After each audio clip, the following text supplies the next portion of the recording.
What's up, guys? This is ChibiGuy123 here from the Crazy Toilet Paper Crew, and today I'm doing Pokemon Creepypastas, basically shedding some light on them, telling you stuff you might already know, telling you my opinion, and this is just going to be ones on the well-known ones that I know a lot about.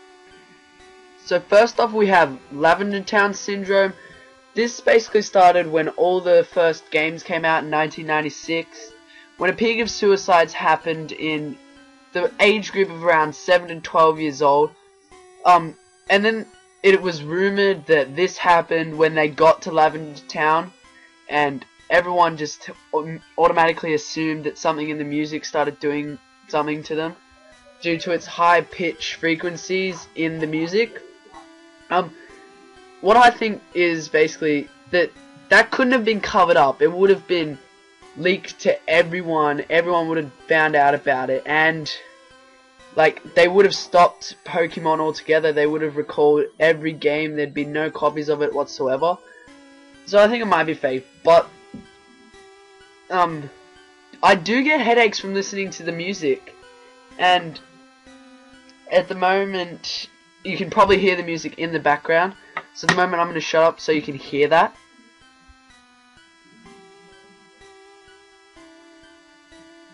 And when this music is analyzed, there is a picture of a ghost, of the ghost Pokemon Ghost from the tower, and the unknown spelling the words "leave now."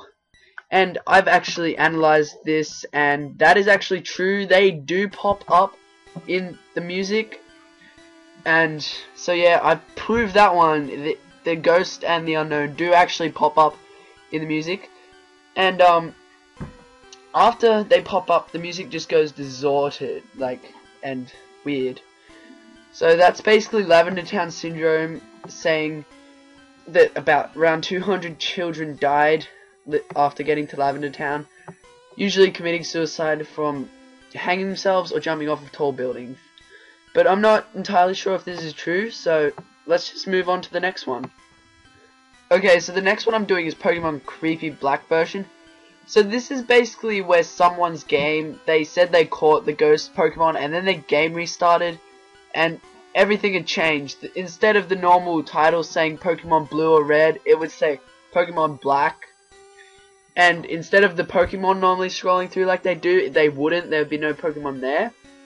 And when you started up a new game and skipped through Oak's speech and named your character and stuff, the first Pokemon you had would be Ghost, and he would only know one move, and that move is Curse.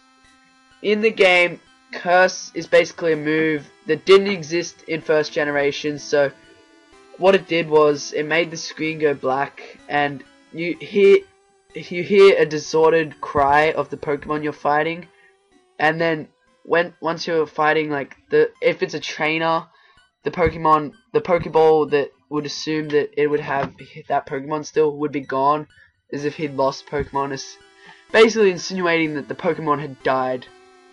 And also at the end of the battle with the trainer, instead of getting normal money like you do, you could actually get the option to curse the trainer and kill them, and then the overworld sprite would be replaced with a graveyard. And once you defeat the Elite Four, the game will say 25 years later or something like that, and you were an old man walking around the world, and the Lavender Town theme was playing non-stop in the overworld.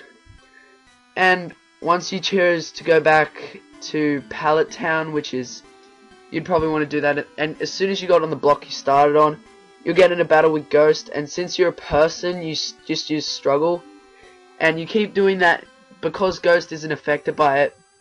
You get hit by Recoil and eventually get down to low HP, and Ghost never attacks until that moment, and then Ghost curses you. It's basically he kills you, which that's a pretty messed up story if you ask me. I actually think it's true, but I've never went to try it. You can try it for yourself and see if it works. So this one is Buried Alive, or Berryman Script. Now this one's pretty creepy. Basically what it is, it was the first boss for the Pokemon Tower in Lavender Town until they replaced it with Marowak. Well, I don't actually know if it's true, but it's a rumor. because I've seen videos on it, but I'm not sure. Well, anyway, once you arrive at the top floor of the Pokemon Tower, this convo or text takes place. You're here. I'm trapped. And I'm lonely. So very lonely. Won't you join me?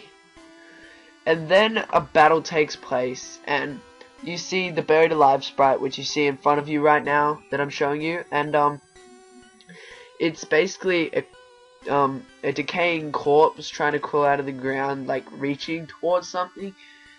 The Pokemon it had were 2 white hands, a Muck, and a Gengar. And if you bet this battle, there was actually no written end for it, supposedly, so the game would freeze.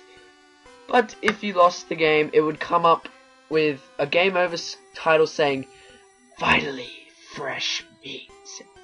And it would have a picture of Buried Alive eating your player, saying game over. So yeah, that's a pretty sadistic, twisted game. I don't know if that was like programmed in by an unknown programmer, but which is bullshit because there was only like 4 programmers, so they should have known everyone, and yeah.